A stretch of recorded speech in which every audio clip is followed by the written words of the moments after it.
morning. Welcome back to Daybreak, the show that brings you what you need to think about as we begin the day. It's now how many minutes to 7 o'clock? It's about 17. My name is Sam Gituko. My name is Nziki Biku. It's always a pleasure to have you with us. As we promised before we went on break, we want to bring you up to speed with stories making headlines on the local dailies, and we have a fantastic panel here with us this morning to take us through it. On some side, we have Carol Minor Mwangi. She is an advocate. Say closer to Carol, we have Dr. Chris Wamalo, Member of Parliament for Kiminini, as well as Gladys Shule, Uasin Gishu County Women Rep and an advocate too. And of course, sitting closer to me on my side, Anthony Oluoch, Member of Parliament for Mathare. Ladies and gentlemen, thank you so much for your time this Tuesday morning. We have 3 lawyers on set. It's going to be a good show. Great. Yeah. And of course, we'll be taking you to a market, to the breaking news there of the fire that has broken out this morning. Of course, still yet to establish the cause of the fire, but those are pictures that we'll be bringing to you, and also information from that side. What we understand is that already Nairobi City County officials or firefighters are already there. You can see the impact of that fire, quite big portion of that area that has already been consumed. So we don't know what the cause was, but apparently. I remember when we broke the news earlier on at around 6 a.m. the fire was a bit bigger. Right now, actually, things have cooled down, but you can tell homes and businesses have been lost from that specific fire. The last time we saw a fire in Kibra was back last year in 2018, September. 6 individuals died. More than 50 families were left homeless. Right, and I think we can begin with that. And Mheshimiwa Anthony Oluoch, you come from an area that also sometimes faces similar situations. And over time, as a country, we know that disaster preparedness and management is a responsibility of the counties. Why is it so difficult that it's a responsibility 6 years down the line, but even the emergency response, disaster response is still taking so long now that we have such kind of a portion already consumed? Yeah, that's a challenge. It's a county function. However, I think there are 2 things that we need to look at. Taking, for example, from Mathare constituency, when you have places where you have so much congestion and very little access roads, that will impede the ability of the fire engines to come. But that's one thing. Can they be able to make it on time? A lot of the times they don't come on time. If they do come on time, you'll find that they probably don't have water or run out of water. And then the worst part would be if it happened in the wee hours of the morning like this. First of all, you have to assume that there will be some fire engines on the standby and within the proximity of the place to be able to respond to it. I think the other issue then would be that I think there should be a level to which constituencies or members of parliament through their disaster funds should be able to be allowed to intervene. The way the CDF works is that you can only use your disaster fund to be able to respond to something that happens in a school or a police station. So that really handicaps us as members of parliament, and I'm limited to having to either intervene to call or get into donations of Red Cross and other people to be able, which is a really big thing. Lastly, the point that I want to make is that we need to investigate how these fires happened, especially Kikomba Toy Market, Kikomba twice, 3, 4 times down the Rhine. We were speaking off the cuff with a colleague just this morning, and we are saying sometimes there are elements of maybe landlords have issues with the people they have put or given stalls there, and the best way to evacuate them, and you saw, I think it was City Market, it wasn't a fire, but landlords always get into problems with their tenants, and you find a situation where it is very possible that some of these fires are deliberately engineered. Okay, and so Mheshimiwa Shule, you may not have had many situations in Uasin Gishu, but obviously there are. So what in your view, because it's true that for instance in this city we have those issues of congestion, if you want to move people to create ways, it's going to be difficult, but there comes a time that you have to make a deliberate move to ensure that we are able to contain some of those situations. What need we do now for the sake of the future? Yeah, I think first of all we should stop as Kenyans thinking that we're always taken by surprise when there's a fire. Already when there's a congested area where the buildings are made from flammable material, it is rather obvious that there's a huge fire risk. And therefore, certain protocols and procedures must be put in place with the anticipation that there is a chance that there could be a fire. So we must always be prepared for that. And yes, some tough decisions. Sometimes I wonder why the fire engines are parked in a city, in the city center, which already has water hoses, should there be a fire there.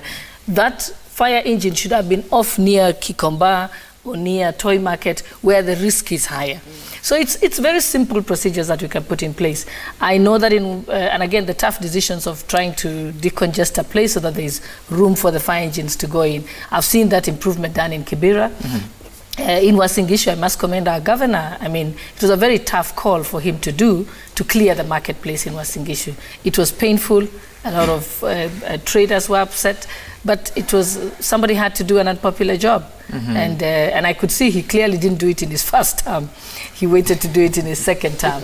So yes, and it was necessary. But of course, you know, and that's some of the education we've got to tell people, that maybe use this opportunity. And I'm hoping people like Anthony, who's MP in the local area, is able to go use this opportunity to speak to people and say, the reason why we move you, the reason why we need roads is so that we can be able to evacuate you should there be a fire, send the fire engines there, but also make sure that you have more fire hoses in those areas. You don't need the engine to go there.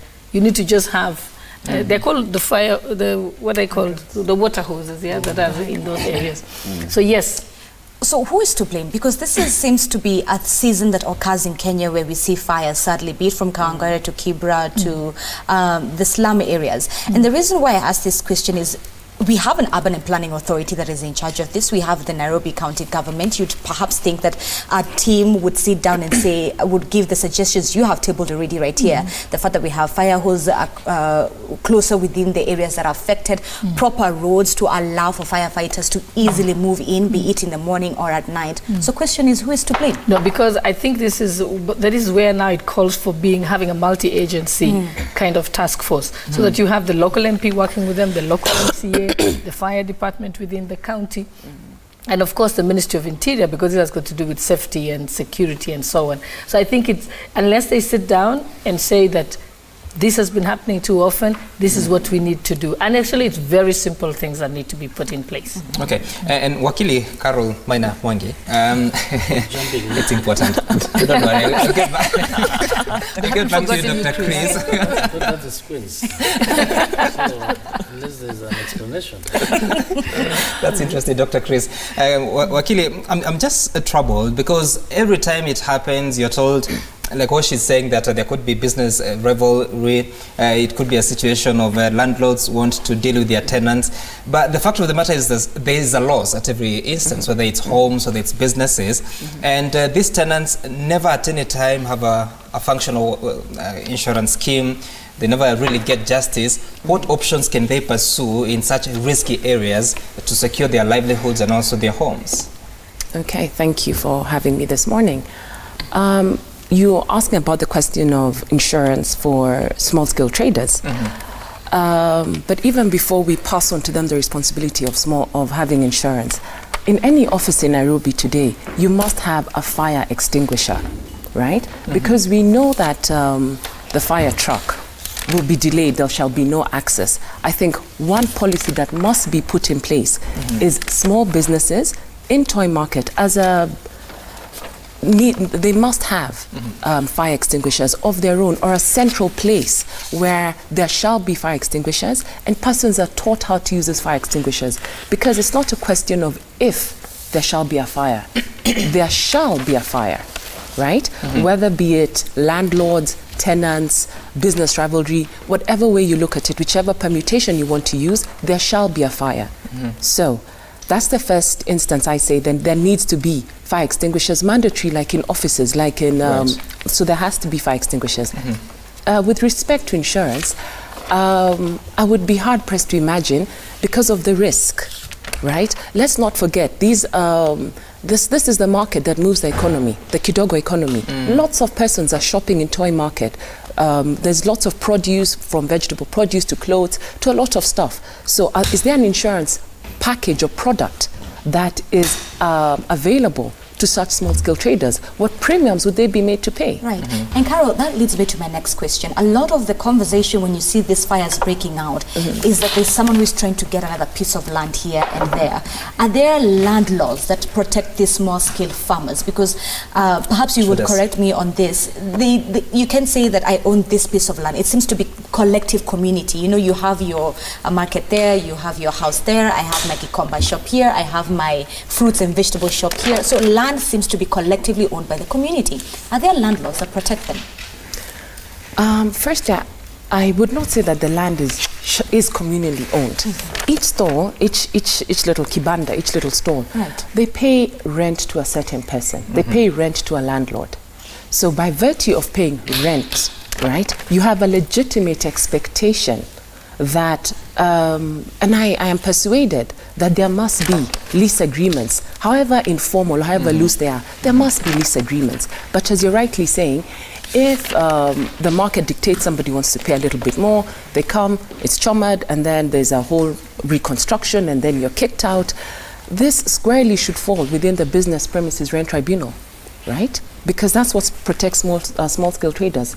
Isn't that right, Council Cholet? Yes. So they should seek redress, right? If you're kicked out, I would actually say it's now time to start going to the Business Premises Rent Tribunal and say, listen, I was here, right? I would be a protected tenant if I don't have a lease agreement, and let's take it down the viable alternative, because what's been happening for too long, if you want to take over a certain space in a market, burn it overnight. Right. Like I said, it's not a surprise that a fire will happen. So all these things of access, it's all well and good. The fire shall happen. When is the question? So disaster preparedness, and now mitigating against what persons want to do to take over the little stalls. So have in place, policies in place that the traders who are then existing have the immediate right, irrespective of what the landlord wants, have the immediate right to return to the premises once it's rebuilt. Dr. Chris, we are speaking of policies. Your counterpart on this at the end talked about the fact that the disaster fund limits them only to schools and police stations. This is not something that is new in this country. As members of parliament, what have you done to challenge that aspect of the disaster fund? First and foremost, allow me to empathize with those who have lost the property. Toy market is a place that I do shop. We have clothes, we have motor vehicle spares and all that, spare parts, you know, juakali. So, and really majority of the people, they are in the category of SMEs, small and medium enterprises. I do really want to empathize with them and Pole for this big loss. Secondly, on the issue of these issues of fire, I think it is something that is a teamwork. It's a collective responsibility.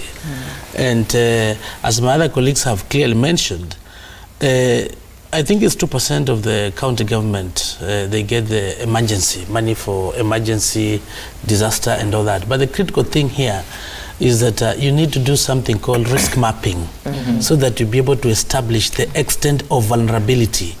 So that instead of having those fire wherever is in town, markets which are more vulnerable, for instance, talk of Kibera, talk of Madare, so that you can be able to have, you cascade a station, so that you can have a fire station in Madare, a fire station in Gikomba, a fire station in Kibra, because these areas have high risk after you've done the risk map. So that in case it happens, so the issues of timely response. So you can be prepared, but you can imagine you're in town or in Westlands. The time you drive and you reach Kibra, all is gone. So it is an issue of also civic education. The people who live there, so that they can be able to be told the importance of accessibility. And accessibility in this case is not just only fires. You can have issues of ambulance. Somebody can be sick, and by the way, I've gone to some areas, even an ambulance cannot be able to access. I know of a relative who had the emergency. It was an issue of delivery. You know, it was before the EDD, the expected date of delivery. So the ambulance could not access. So it is something to do with civic education. It's a collective responsibility that even the people who stay in those slum areas, if you are blocking the road, when you are told to move, you should see the bigger importance, because it might be you the next. And it's a collective responsibility. When it comes to the issues of CDF, CDF has gone through a lot of transformation. And people have gone to court, and right now it's not even CDF, it's called NGCDF, the National Government CDF, whereby the core functions now are the functions of the national government as opposed to the functions in the county government. This came in to avoid issues of duplication. And I think what the CDF Act talks about, we also have some small percentage when it comes to issues of emergency. Like if it's in a school, we prioritize schools, as my colleague had clearly put it. But such a situation, maybe, I think it can also be allowed if it's an issue of putting a fireplace or whatever the case, or maybe doing an access road. That can be done, as long as you justify to show that it was an issue of emergency. But the critical fund is in the county government, where the 2% of the allocation is earmarked just for issues to do with the emergencies. And even the national government has some percentage of emergency.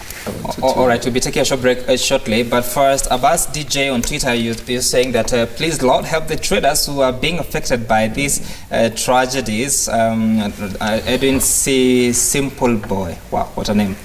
Tunawape pole wale waliopata msiba. I think he's referring to the other story on the situation with the Ethiopian Airlines. In Toy Market on fire, this is Kelvin Kiprotich, of course, what we've been telling you. Before we take a break, what did you want to say? I just wanted to add 2 more points. My teacher was struggling with the siren word. You know, she's my teacher first before my colleague. She taught me civil procedure. She must have been a good teacher. Yes, she was. I create the best. And I was a student in the US when we went for, what did you call it? Moot courts. Of your team coach. Yes. So I wanted to make 2 more points. There is this program they had in slums called the NYS. I don't know why they took it off for Madare and Kibera. We seriously need to bring it back. And as we bring it back, we need to think about how you can have water hydrants. I think that's what water hydrants. That was the word. Thank you. So if we can water hydrants. Students can now teach the teachers. Yes. Right. These water hydrants can be places where we can immediately resort to before the fire engines come. And now I've got a very good idea from Chris that I think I can be able to use.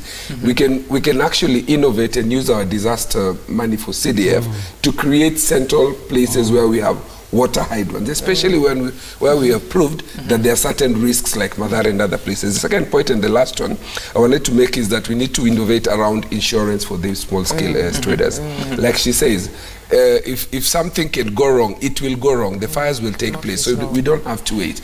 I've known situations where small border people have come together into circles, and the insurance people come with packages like pay 100 shillings per week or 200 shillings for, and you can afford that. And you get an insurance package that can be able to cushion you against such things. Yeah. All right, I want us to take a break. You can call us on 0719 777 777 or 07